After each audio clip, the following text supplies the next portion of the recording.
Welcome back to the channel. We got breaking news out of Edmonton earlier this morning that the Oilers have signed Devin to a 1-year, two-way contract. And when they announced that he was coming on a PTO, I was on board with it.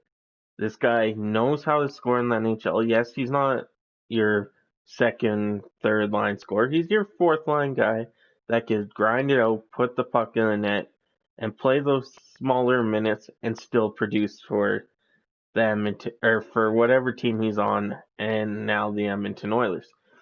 Now the contract is worth $700,000. It, like I said, it's a two-way contract. So as of right now, according to Cap Friendly, the Oilers don't have cap space to keep him on the roster right now, nor do they have an open taxi squad spot. So they are also not in an emergency situation with a full 23-man roster. Therefore, Shore will be assigned to the AHL as soon as he clears. So what they mean is as soon as he clears, his physical and all that fun stuff that they put him through. And so now that begs the question, do we move a guy from the taxi squad down to the AHL to make room for Shore? Or is there a possibility we try waving Kara again, have Kara go down to the AHL and have Shore play there? Because we all know Gaetan Haas is part of the 23-man roster, so is James Neal.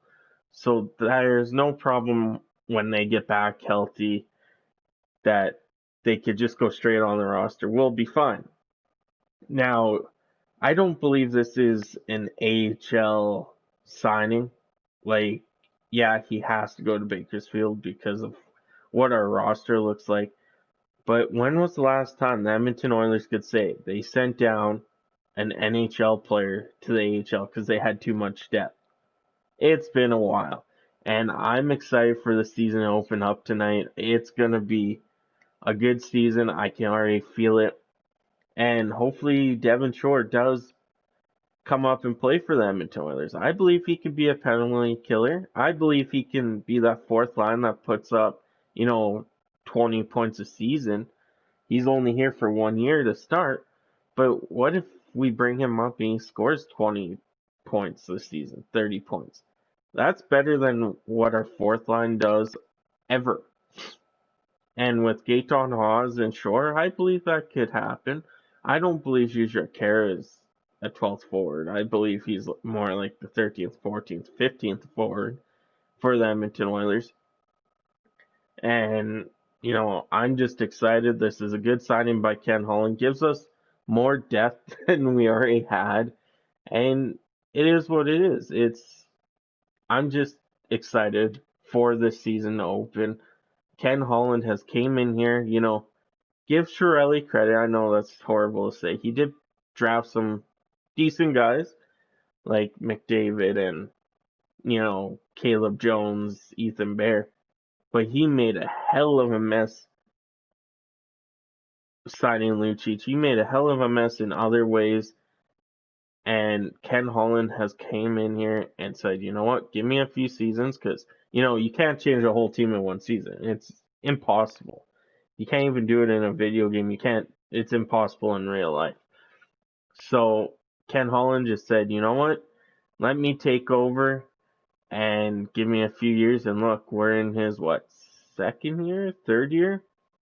And he's managed to get Jesse Puljujarvi back. He's managed to get rid of Lucic. He's managed to clear up salary cap to sign a guy like Tyson Barrie. Yes, with the exception that kind of, Clefbaum signed, with him going to LTIR. He brought in Turris. He re-signed Bear. Ken Holland did a lot, and I think this signing proves that, Ken Holland sees something in Shore. I believe Dave Tippett does. And who knows? Shore might go to the AHL, or in quotations, be sent to the AHL today, and tomorrow get called up and someone else is going down. So that is the news out of Edmonton.